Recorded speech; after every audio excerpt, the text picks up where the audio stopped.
Hey everybody, how's it going? Welcome back to the Rideshare Hub. My name is Dylan. Thanks so much for coming by. I am just sitting here in my car. Just got my nice cold brew iced coffee, and I picked up some more Lyft stickers because my old ones, the adhesive was getting really bad, and I kept having to spray adhesive, and I don't know if you can tell, but there is like a mark on my windshield where I keep spraying the adhesive on it. And yeah, I don't want to keep cleaning my windshield. So, but anyways, hello, my name is Dylan. Welcome back to the Rideshare Hub. Thank you guys so much for coming by. I really do appreciate it. Today is the day that the California government is going to either sign or not sign the bill that would make gig workers become employees or not. So today is a really big day, and I wanted to just talk about that a little bit because I do think it is important. It's in California only right now, so if you drive in any of the other states, you know, this will not really affect you today, but it could very well in the future if this does pass, or if it doesn't pass, you know.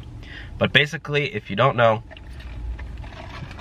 the California State Assembly wrote a bill. They modified a bill that was passed about a year ago that talked about employee rights and employee classification. And about a month ago, the California Assembly was like, well, why don't we include all gig workers into that employee? Let's give all gig workers employee rights. So that would include Uber, Lyft, DoorDash, Instacart, basically any company that is like, you know, you think of like gig workers. And I think it even includes like truck drivers and other like construction workers and stuff. Anyone who's doing 1099 full time, pretty much. The way they classified it was they said someone should be considered an employee and receive three things. They should receive a set wage, employee benefits, and a right to unionize. They said these people need to receive these if a person is working and doing a job that is absolutely necessary for the function of the company. So in this case, like for rideshare, Uber and Lyft drivers are doing a task that is fundamental to the you know, function of the company, right? Without drivers, there's you know, the app doesn't exist. Let's say that Uber and Lyft were hiring people to do I don't know, like social media marketing, or whatever, like outreach, recruiting new drivers. Say they were hiring people to do 1099. That, in my opinion, from my understanding, that would not be considered an employee. You know, they could outsource it on 1099 because they have other ways of recruiting drivers. That's not the fundamental function of the company, if that makes sense to you. So that's where it gets really tricky, where all these companies now, they even said in the bill, they said Uber and Lyft are hacking the system. You know, they're hiring millions of drivers. None of them are receiving benefits, you know, access to, you know, inexpensive and good healthcare, benefits, like I said, the right to unionize. And not only is it for the workers, like the drivers, like you and me, or, you know, maybe you're a passenger or just, you know, somebody watching this, but not as only is it for the drivers, but also the companies are not paying, you know, they're getting a tax break, and they're not providing all these benefits to the drivers. So there's a couple things going on. It's mostly for the people, for the workers, but the government would benefit as well. So yesterday there was a big strike in Sacramento. I actually didn't know. Well, Uber announced a rally to go against the bill, right? But actually, then people were striking against the rally. So there was a whole mess there, it looked like. I did not go. I'm down in Southern California right now, living it up at the beach. You know me. It's summertime. I'm not gonna go up to Sacramento and strike. I'll just talk about it from SoCal at the beach when I'm hanging out. I'm gonna go to the beach later, you guys. So I wish I could show you guys the beach, but I mean, no one will click on that view. No one will click on that because it's just this is about rideshare only. So this is the article I wanted to bring up really quickly, really briefly. Let me know your thoughts. Do you want drivers to become employees or stay independent contractors? I honestly wouldn't mind being an employee as long as we are still able to keep our flexibility, which Uber's saying that we would not. So in that case, no. So I would say yes and no. I signed the petition for the employee to not go through. I know a lot of people didn't, and they're like, how can you trust Uber? Well, what do you mean, how can I trust Uber? That's the whole reason I drive, is because I trust Uber. If you're driving rideshare and you don't trust the rideshare company you drive for, I would seriously consider doing something else. Why would you want to work for a company you don't trust? I don't know.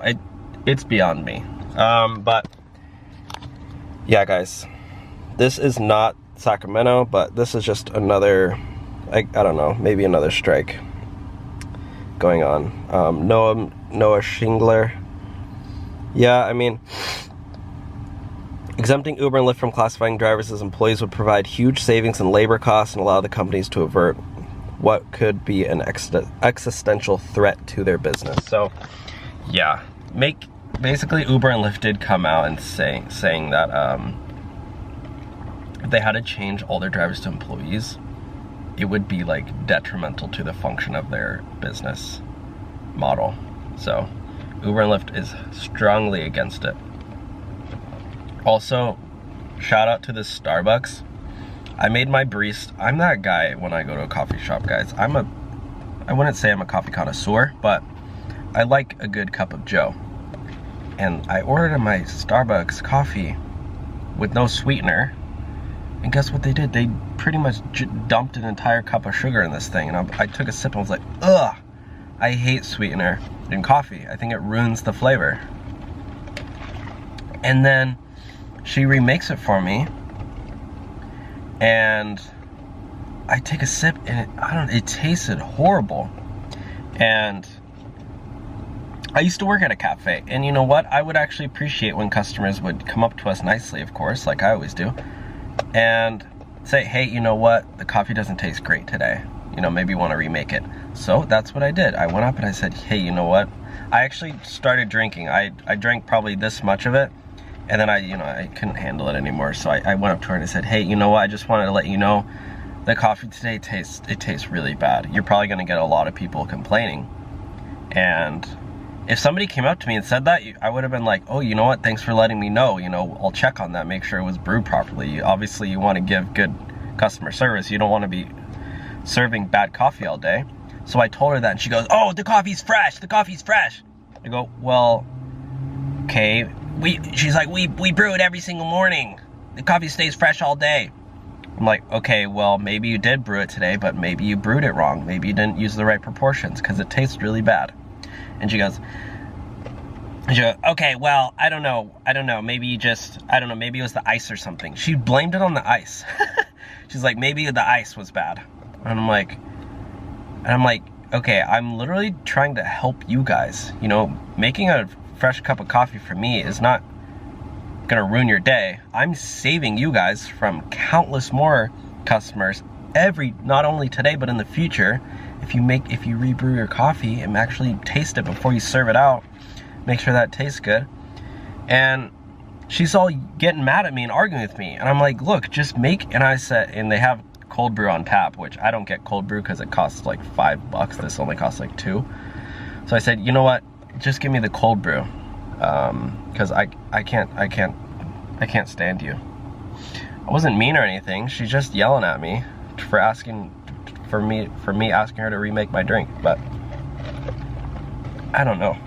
Some of these things just really tick me off, if you know what I mean. So anyways, that was a way off topic, but let me know what you guys think about the whole strike rally thing. I don't know, it's gonna get passed or not passed today by the Senate, the executives and stuff. So I know a lot of other YouTuber or like people were there, I saw. So let me know if you went and what you saw. I don't want to show their video because I don't want to, deal with copyright or whatever, I know not everybody on the internet likes me, so I don't want to steal anybody's content. I know Dustin was like live streaming like 7 people's live streams. It was kind of like an Inception. I don't know. I couldn't watch it because it just... There was people talking over each other and 2 people talking and then him talking, and then I think people were calling him in and I was just like calling on his phone. I don't know. So actually the other day I said, this is pretty funny, I was like talking about Roy from No Crybaby Rideshare, and I was like, oh, I didn't watch his whole video, but this is, you know, I watched the first few minutes, and I was like, I don't really watch YouTube too much. And then somebody commented down below, I can't believe you, oh, you don't watch YouTube videos? Oh my gosh, you're making all these condescending remarks, and you make videos every day, hoping that people watch every second of your life. That's not true at all. I don't care if you guys watch my videos. I put them up. If you want to watch, I sometimes put up like 3, 4, 5 videos a day. Do I expect you guys to watch every video? Heck no. You know, go on the Rideshare Hub every day, or whatever, once a week. Click on the video you think is interesting. That's why we have several people on here. We have female drivers on here. We have full-time male drivers. We have part-time, I think we have one, whatever. We have every type of person on here making videos. We got actors on here too. Got me doing, like, you know, some of you guys are just pretty interesting. And it is pretty interesting to see, like, the my most active subscribers are actually negative, leaving negative comments, which actually in return helps my channel a lot. So it's kind of like, I don't want to block. Some people were like, oh, just block them. I was like, well, they're actually helping my channel a lot because they comment so much. And they like make videos about me too. So then their subscribers come and they end up liking me, so, or liking my videos, because it's not only me on here. I don't know, I'm rambling. All right, guys, I'll talk to y'all soon. Have a great day. Later, guys.